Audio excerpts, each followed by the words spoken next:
안녕하세요. 반갑습니다. 오늘은 2024년 3월 17일 일요일 아침 한국적 감성 리더십 자료 제공을 목적으로 방송하는 리더십 TV 235번째 시간입니다. 오늘은 섀도에 맞선 서민 파워라는 주제로 암행어사 볼기친 고을이란 내용의 첫 번째 이야기입니다. 압록강변에 있는 강계는 암행어사 볼기친 고을로 이름난 땅입니다. 그것은 바로 그곳 서북지방의 기지를 너무나 잘 대변해 주는 것이기도 하지요. 왜 암행어사 볼기를 쳤는지 보겠습니다. 조선 말기에 암행어사 하면 왕의 화신으로 건세가 우람했던 시절입니다. 그때 암행어사의 볼기를 후려친 사람은 바로 강계 남주에 살았던 일개 자수인 김사징입니다. 이것은 섀도에 대한 서민의 통쾌한 하나의 반하는 행동이었죠. 그것은 조선 만렵에 이르러 암행어사는 탐욕의 화신이 되어 부패가 극심하다 보니 의사훈련 자리 한해 가뭄이라는 말이 나올 정도로 의사가 한번 지나가면 싹쓸이 해갈 정도의 행패를 부렸다고 합니다. 그런 암행어사가 싹군으로 변장하여 김사징의 집짓는 역사에 일하면서 재물 탐색을 하고 있었습니다. 재물을 얼마나 가지고 있는지, 어떤 것을 뺏어야 되는지 파악하기 위해서였겠죠. 이를 눈치챈 김사징은 시치미를 떼고 조그마한 과실을 핑계 삼아 문매를 쳤습니다. 그는 역군들에게 죽지 않을 정도로 볼기에 태를 치게 하고 있던 날 가족을 데리고 고향을 떠나 버렸습니다. 그리고 그는 보복하려는 추정망을 피해 영혼의 한 풍은 심부름을 하는 민차로 위장하고 여생을 보냈습니다. 당국에서는 김사징이 의사라는 것을 알고도 태를 쳤다 하여 모욕으로 단정하고 굉장한 수색망을 폈고, 그런 반면에 김사징은 서북 민심을 후련하게 풀어주었다 하여 영웅이 되어 있었습니다. 영웅이 된 이유는 이런 것이었습니다. 첫째는 권력 파워에 대담하게 맞선 서민 파워를 볼 수 있었다는 것입니다. 그렇다면 지금 현재 서민 파워는 무엇일까요? 아마 투표권 행사가 아닐까 합니다.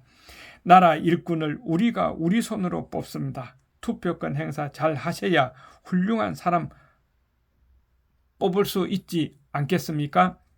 투표 잘 하셔야 합니다. 또 김사징이 영웅이 된 두 번째 이유는 불의에 도전하는 적극적인 행동성의 집단 파워를 보였다는 것입니다.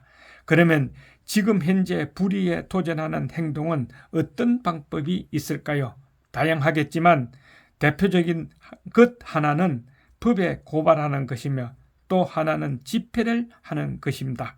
그런데 이 집단 행동은 개인 이익을 위해 선동하고 주동해서는 안 될 것입니다.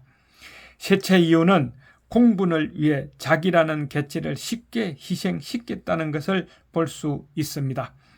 그렇다면 국회의원이 되고자 하시는 분은 먼저 국가와 국민을 위해 자기 개체를 버리겠다는 각오가 있어야 합니다. 이런 것들은 한국의 보편화된 기질이라 할 수 있을 것이며, 또한 북변 강연지대에 사는 사람들에게 공통된 기질이기도 합니다. 왜냐하면 압록강변에 산 사람들은 개척 정신 없이는 살 수가 없었기 때문에 기질이 더욱 필요했던 것이죠. 그것은 여진족을 몰아내고 들어가 살았고, 또 끊임없이 여진족의 위협을 받아 척박한 땅을 찾아 옮겨 살아야 했기에 그 조건들은 그들에게 정신 개조를 불가피하게 한 것입니다.